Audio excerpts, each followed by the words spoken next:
go up through the things and we can talk about the rubbish then, alright? Okay, ready?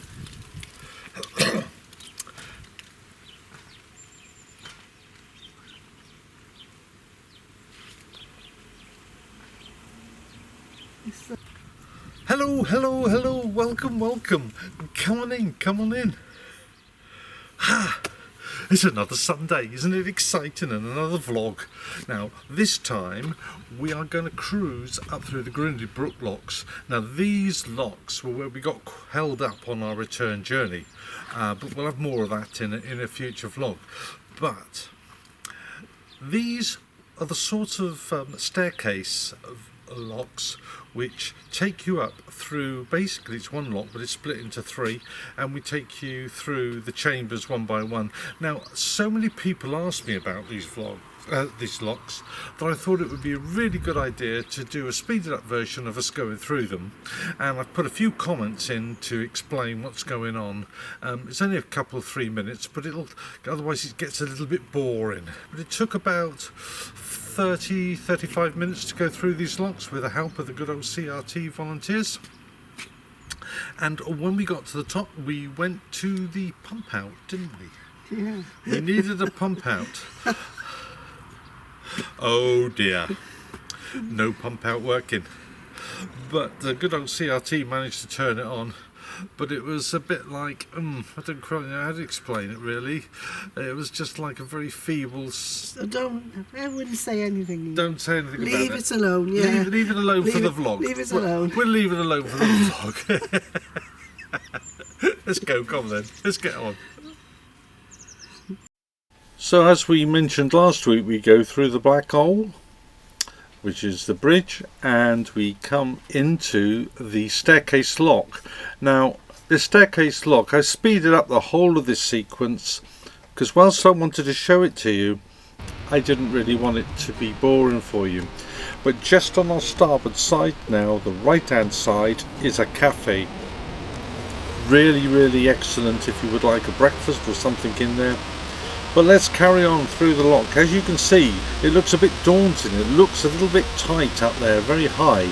But in fact, the water level is split. So the water level goes up through the first chamber, as we will now see. And then the gates which are at the end, although they look very forbidding, are in fact the end gates, or the top gates for the first chamber, and the bottom gates for the second of the three chambers. And of course this sequence is repeated as we go through the next chamber, so it's not quite as daunting as it looks. There we go, we're through one lock, we go into the middle chamber, and the whole sequence will be repeated.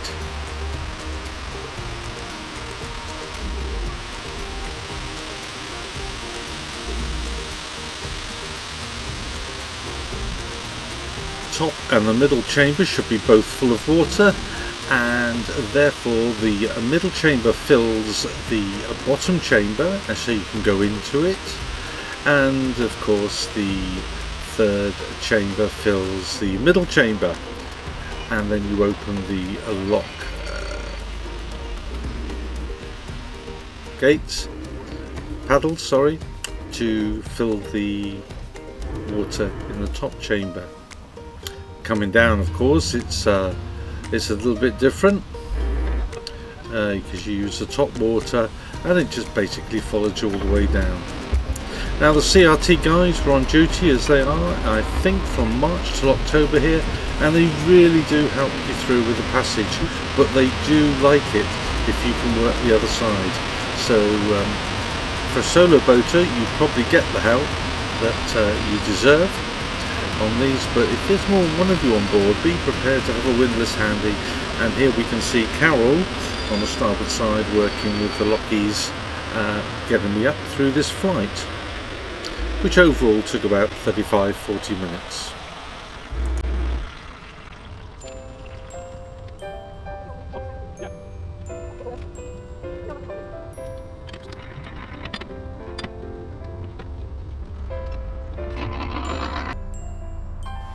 It's worth noting that as we exit the top gates, just on the right hand side there are the usual facilities for dispensing of rubbish and showers and toilets. Just further on, which is where we're heading for now, is the pump out station. That's our little black container that you can see just there, and just a bit further on there's about, I think, 5 water points, which on our return journey we had to moor up on for a few days at the request of CRT because there was no other moorings.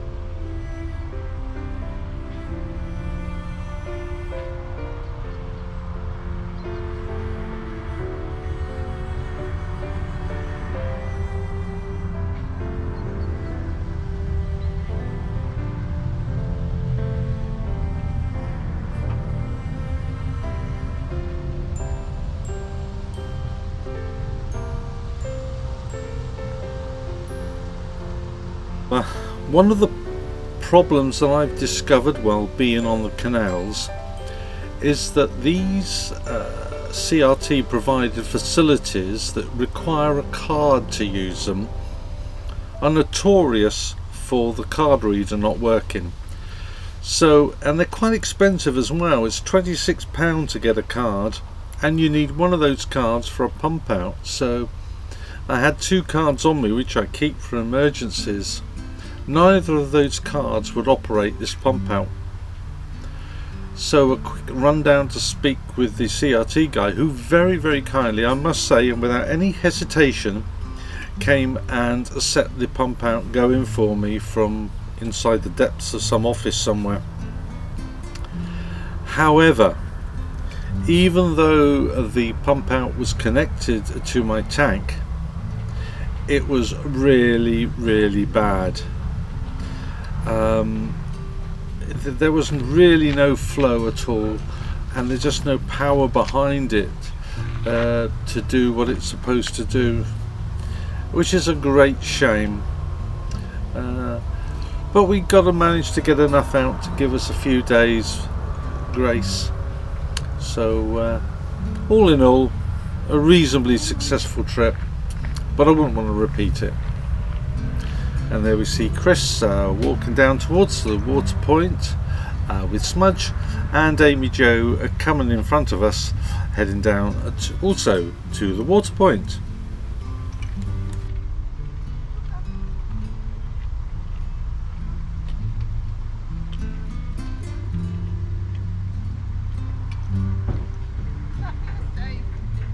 Yeah, that's it.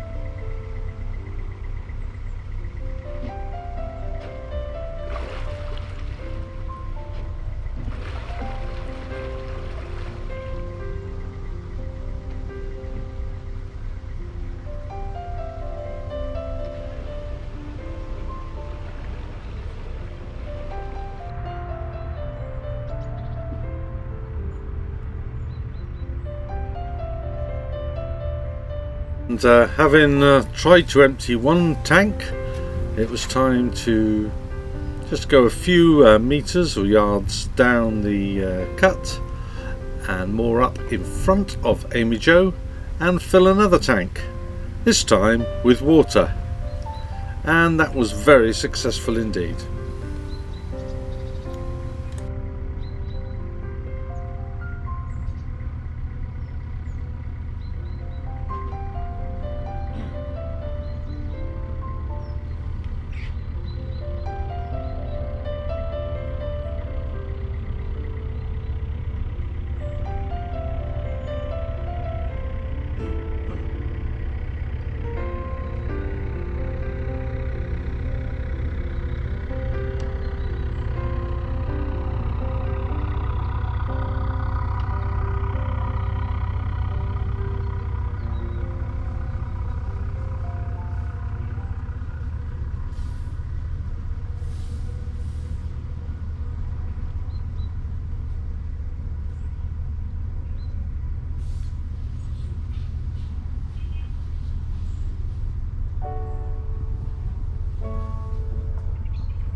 Spent a little while slurping down the water.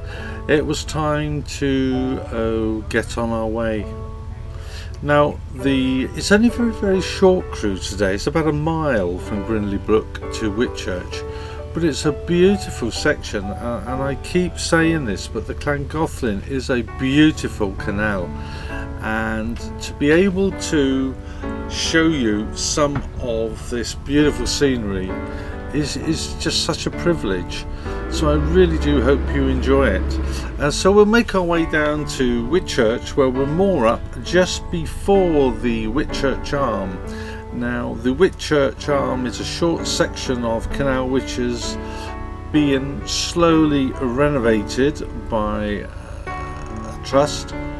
Unfortunately, they would love to take it into Whitchurch itself, but there is still quite a lot to do. A couple of locks got to be done, a lot of dredging would have to be done, and if I ever won the pools or the lottery, I would be very tempted to go and give these guys a hand, because it's a beautiful little town, this is Whitchurch.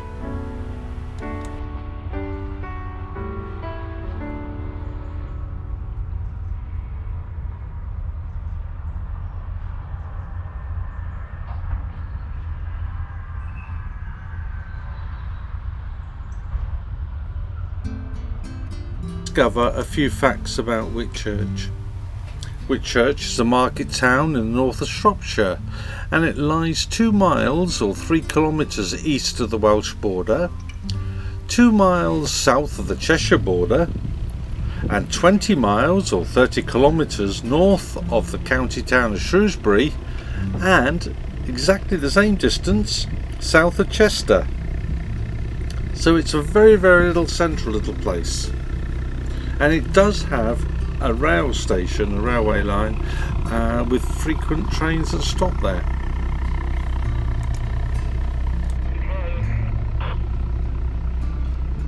I'll bring up the rear with the gear here.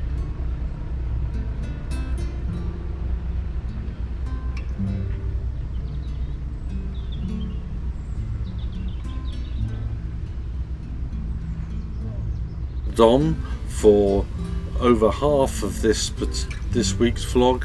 I think it's time I rewarded you with a little bit of peace and quiet and some music, so you can enjoy this beautiful scenery as much as we did.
Few interesting facts about Whitchurch, the town itself, is that there is evidence that people lived in this area around 3000 BC, with flakes of flint from the Neolithic era being found in the nearby Dreamford Farm. That's quite a history, but let's just concentrate on some of the later history. It was, in its time, the cabbage farming centre for Cheshire, and cabbage fairs were held on the third Wednesday when farm cheeses were brought into the town for sale. Because cheeses and other goods could be easily transported to wider markets when the Whitchurch arm of Thomas Telford's Llangollen Canal was opened in 1811, and this is the part which they are endeavouring to reopen in the trust. And there's some information about that. I'll put that up on the screen if you want to find any more where to contact them. The railway station was opened in 1858. During the Second World War, a secret Y station for enemy signals interception operated in the old rectory in Claypit Street and was run by the Foreign Office. And on the 23rd of November 1981, a F1/T2 tornado passed through Whitchurch as part of the record-breaking nationwide tornado outbreaks on that day. And the Whitchurch tornado was the longest-lived tornado of the entire outbreak, and it first touched down some 35 miles away in the South Shropshire village of Norbury.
As we go through this very scenic bend, directly in front of us you will see, or you may just see, the lift bridge which we need to go, and immediately past that lift bridge on your port side is the arm into Whitchurch. Although it's only a short arm, you can moor down there, and it's very nice to do so. Also by this particular lifting bridge, just past it on the port side is a very large Aldi supermarket. I just still don't understand why they didn't put a temporary mooring outside of the Aldi supermarket for boaters, because it's quite a walk with a truck to get all the way around there to load up with your goods.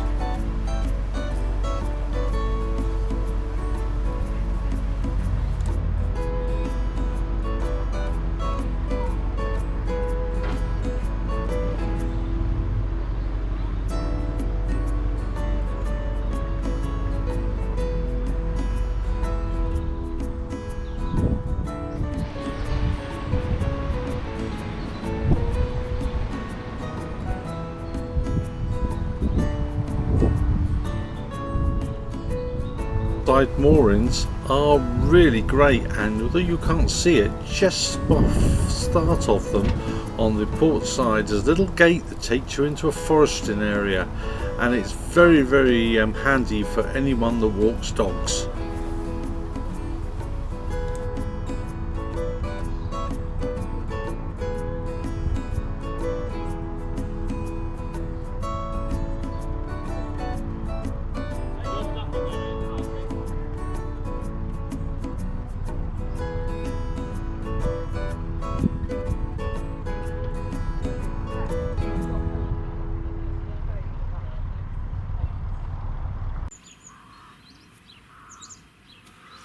You want to show him that? So here we are. We are at this lovely marina, Venetian marina. So here we are at a Venetian marina, which is on the Middlewich branch of the Shropshire Union, and somebody's just decided to go and cut some logs.